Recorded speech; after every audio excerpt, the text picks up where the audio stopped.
GTX-A 개통이 바로 코앞으로 다가왔습니다. 내년 4월이면 개통이 되며 이제 개통까지 1년도 남지 않았는데요. 교통 관련된 뉴스를 보거나 부동산 관련된 호재를 이야기할 때 셀 수도 없이 많이 들어왔던 GTX가 드디어 개통을 합니다.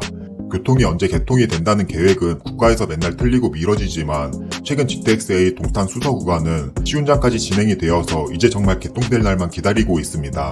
기존에 1시간 20분 가까이 걸리던 대중교통 시간을 1시간 이상 단축하여 20분 만에 도착 가능하게끔 하는 이 혁신적인 교통수단으로 인해 앞으로 어떤 일이 벌어질까요?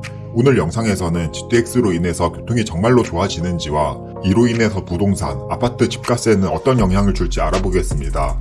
기존에 갖고 있던 GTX에 대한 생각이 바뀌게 되고 그래서 GTX로 가장 수혜를 입을 곳은 어디인지까지 말씀드릴 테니 오늘 영상 꼭 끝까지 시청해 주시길 바라겠습니다. GTX 중 현재 어느 정도 사업이 확실하게 정해져서 추진되고 있는 노선은 GTX-A, B, C입니다. 간혹 GTX-D, E, F까지 말씀하시는 분들이 계시는데 해당 노선은 아주 극초기 단계이거나 앞으로 진행이 될지도 확실하지 않은 노선이라고 보시면 됩니다. 이 노선들은 어느 정도 정치적인 표를 끌기 위해 탄생했으며 아직까지는 너무 먼 이야기로 보시는 게 좋습니다. 그나마 GTX-D가 서부권 강역급행철도라는 이름으로 제4차 국가철도망에는 포함이 되었지만 이 또한 문제가 있습니다. 그 문제의 첫 번째로는 반쪽짜리 계획이라는 점입니다. 인천과 김포분들은 GTX-D Y자 노선이라고 해서 강남까지 이어지는 노선을 발효했습니다. 실제로 대통령 공약이기도 했고 최근 국토부 장관 또한 Y자 노선을 추진하겠다는 입장을 밝혔습니다. GTX-D Y자 노선은 김포와 인천공항에서 출발하는 두 노선이 Y자 모양과 닮아 있다고 해서 붙여진 이름입니다. 이 노선도로 추진을 하면 서울의 가장 핵심지인 강남과 잠실을 지나기 때문에 기존 GTX-D 노선보다 더 좋은 가치를 평가받을 수 있습니다. 하지만 현재 국가철도망 계획에 포함된 노선은 강남까지 이어지는 노선이 아닌 부천 종합운동장까지 이어지는 노선으로 큰 반발이 일어났습니다. 기존에는 강남까지 직결되어 빠르게 이동할 수 있다고 했는데 부천까지밖에 연결이 안 된다고 하니 당연히 반발을 할 수밖에 없었죠. 특히 인천과 김포에 자가를 갖고 있는 분들은 이 GTX가 어디와 연결이 되냐에 따라서 내 집값이 몇 억씩 오르내릴 수도 있는 중요한 사항이기 때문에 더더욱 관심이 많았습니다. 문제는 바로 이 관심입니다. 결국 주민들이 더 원하는 대로 추진을 해야 그 주민들을 만족시킬 수가 있고 만족시키는데 가장 효과적인 방법은 그 지역 사람들의 아파트 가격을 상승시키는 그런 정책을 내놓는 것입니다. 그래서 지금 또 다시 인천과 김포의 수많은 사람들을 만족시키기 위해서 다시 Y자 노선을 추진하는 뉘앙스를 풍기는 중인데요. 하지만 지금 당장 국가철도망에 포함된 계획은 부천까지 이어지는 서부권 강역급행철도 노선입니다. 그나마 용산까지는 GTX-B 노선을 같이 이용해서 직결이 되면 그래도 괜찮은 노선이지만 여전히 반쪽짜리 계획으로 남아 있습니다. 여기서 두 번째 문제가 나옵니다. 이렇게 계획이 계속 바뀐다는 말은 아직 확정이 아니라는 말과도 같습니다. 즉 아직 시작도 안 한 단계라는 점입니다.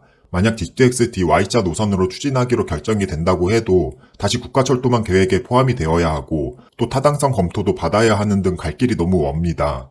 이 과정에서 또 노선의 어떤 구간이 사업성이 나오지 않으면 다시 계획이 바뀔 수도 있는 것입니다. 아직 정확한 노선도도 결정이 되지 않았고 실제로 추진이 될지조차도 불확실한 노선입니다. 앞으로 실제 개통이 되려면 최소 10년 이상은 더 남은 계획으로 GTX-D, E, F만 보고 아파트를 산다거나 거주 계획을 세우기에는 무리가 있다고 봅니다. 반면 GTX-A, B, C의 경우는 조금 다른데요. 이미 사업이 추진되는 건 확정이 되었고 어떤 역과 지역을 지나는지 언제쯤 개통이 될지도 대략적으로 나온 상태입니다. 즉 무산될 가능성은 없고 계속 추진이 될 거라는 거죠. 이 중 내년 개통 예정인 GTX-A만 보자면 먼저 파주의 운정에서 화성의 동탄까지 이어지는 노선이고요. 중간에는 고향의 킨텍스, 대곡역, 창릉을 지나서 서울의 연신내, 서울역, 삼성역, 수서역을 지나 성남, 용인을 거쳐서 동탄역까지 이어집니다. 서울역과 삼성역, 수서역, 판교까지 이어지기 때문에 우리나라의 주요 핵심지를 연결하는 꽤나 좋은 노선입니다. 하지만 GTX-A 또한 한 가지 문제점이 있습니다. GTX-A가 2024년 상반기에 개통을 하긴 하지만 전 구간이 개통이 되지 않습니다. 많은 사람들이 내년에 GTX-A가 개통이 되면 동탄에서 삼성역과 서울역까지 갈 수 있고 파주 운정에서 삼성역과 판교까지 갈 수 있다고 알고 있는데요. GTX-A는 구간별로 개통 시기가 전부 다릅니다. 2024년 상반기에 개통하는 노선은 GTX-A 노선 중 동탄에서 수서까지 이어지는 노선입니다. 즉 GTX-A를 타고 동탄에서 삼성역과 서울역까지는 이동할 수 없습니다. 그냥 단지 수서역까지 이동이 가능한 거예요. 파주 운정역도 마찬가지입니다. 2024년 하반기에 문정역에는 GTX-A가 들어와서 수도권 교통에 혁신적인 변화를 가져올 거라고 알 수도 있습니다. 하지만 운정 역시 서울역까지만 개통이 되며 삼성역이나 성남, 동탄까지는 이동할 수 없습니다. 추후 2025년에서 2026년이 되어야 두 구간이 연결이 되는데요. 하지만 그마저도 가장 핵심역인 삼성역은 정차하지 않습니다. 두 구간이 연결되는 시기에는 삼성역은 무정차 통과하고 2028년에서 2029년 정도에나 GTX를 타고 삼성역까지 갈 수 있습니다. 결국 동탄 거주민의 입장에서는 GTX가 개통을 한다고 하더라도 수서역까지의 고통이 생기는 셈입니다. 그러면 수서까지 빠르게 갈 수 있는 것만 해도 어디냐라고 하실 수도 있는데요. 지금도 동탄역에서는 수서역까지 SRT를 타고 더 빠르게 이동할 수 있습니다. SRT를 타고 동탄역에서 수서역까지 15분밖에 걸리지 않는데요. 이 부분을 많은 사람들이 놓치고 있습니다. 하지만 사람들이 이 부분을 놓치고 있는 이유도 있는데요. 정부에서는 GTX로 인해서 이동시간을 획기적으로 단축시킨다고 설명합니다. 수서 동탄 구간 개통 시 기존 대중교통으로 1시간 20분가량 소요되는 이동시간을 1시간 이상 단축하여 수도권 남부 지역 출퇴근 시민의 통행시간 절감에 크게 기여할 것으로 예상된다 라고 설명하기도 합니다. 여기서 자세히 봐야 할 것은 대중교통이라는 키워드입니다. 그리고 이 대중교통에는 SRT라는 일반 고속철도는 빠졌다는 것입니다. 실제로 대중교통으로 동탄역에서 수서역까지는 약 1시간 20분가량이 걸리네요. SRT를 대중교통에 포함시키지 않음으로써 엄청난 효과가 있는 것처럼 보입니다. 하지만 실제로는 현재 SRT를 이용해도 거의 비슷한 시간이 걸립니다. 모든 교통수단을 이용할 경우 사실상 이동시간 단축 효과는 제로입니다. 모든 자료를 해석할 때는 그 자료에 있는 낱말 그대로 해석하면 안 되고 이 자료의 목적이 무엇인지 파악하면서 읽는 게 중요합니다. 결국 국가에서도 우리가 교통 개선을 했다는 것을 알리는 목적으로 자료를 작성하고 설명을 하는 겁니다. 이 과정에서 1시간을 단축했다는 표현을 쓰는 거죠. 다만 SRT의 경우 운임 요금이 7,500원인데 반해 GTX의 경우 약 3,000원 수준으로 가격이 반값 정도인 점에서는 차이가 있습니다. SRT보다는 훨씬 저렴하지만 일반 대중교통에 비해서는 비싼 편입니다. 지금 당장은 동탄역에 GTX가 생겨도 실제 이용하는 관점에서는 크게 도움이 되지 않을 겁니다. 다만 GTX라는 그 상징성과 호재로 인해서 관심을 받고 뉴스에도 나오며 큰 영향을 줄 수는 있습니다. 하지만 실사용자의 입장에서는 엄청난 효과가 없을 거라고 생각합니다. 그러면 GTX-A가 개통함으로써 가장 수혜를 입는 지역은 어디일까요? GTX로 인해서 가장 수혜를 입을 지역은 지금 당장 교통이 가장 좋지 않은 곳입니다. 현재 GTX-A의 종착역은 운정역과 동탄역인데요. 동탄역의 경우 지금 당장도 수서역이나 서울역까지 SRT를 타고 빠른 시간 내에 이동 가능한 좋은 교통을 갖고 있습니다. 또한 동탄에서 광역버스를 타도 40분 정도면 신논현역과 강남역까지 갈 수 있습니다. 반면 GTX-A로 인해 새로 역이 생기는 운정역의 경우 현재 서울로의 접근성이 너무 좋지 않습니다. 그나마 경의중앙선이 있긴 하지만 운정신도시 외곽에 있어서 해당 역까지의 거리도 너무 멀고 경의중앙선은 서울의 핵심 입지를 지나지도 않습니다. 반면 GTX-A 운정역은 운정신도시의 중심에 생길 예정으로 꽤나 많은 아파트의 주민들이 도보로 이동할 수 있습니다. 또한 내년에 개통하는 운정 서울역 구간이 개통하면 서울역까지 20분 안에 도착하는 등 엄청난 교통 개선이 일어납니다. 반면 지금은 버스를 타고 1시간이 넘게 가야 하며 이마저도 버스 환승을 하며 불편하게 가야 합니다. GTX로 인해서 가장 수혜를 입을 지역은 크게 교통 개선이 없는 동탄이 아닌 교통 개선 효과가 가장 클 운정신도시입니다.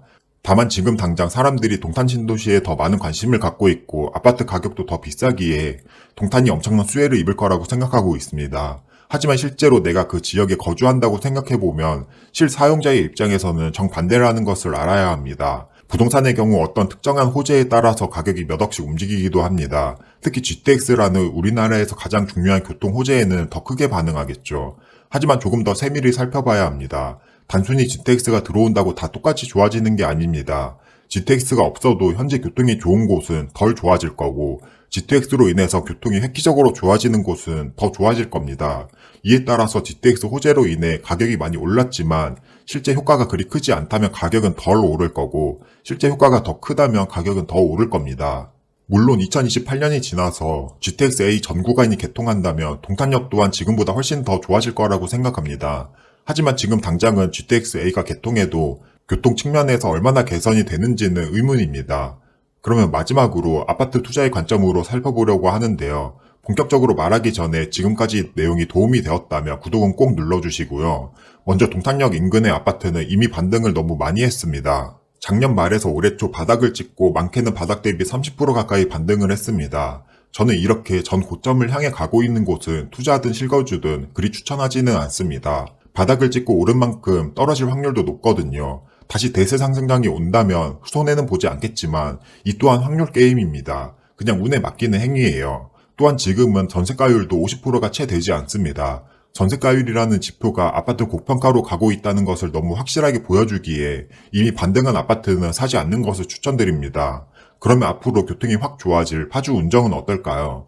운정진도지도 동탄만큼은 아니지만 지금 반등을 하고 있습니다. 특히 2023년 8월 달부터 거래량이 꽤나 많아지면서 반등을 하고 있는데요.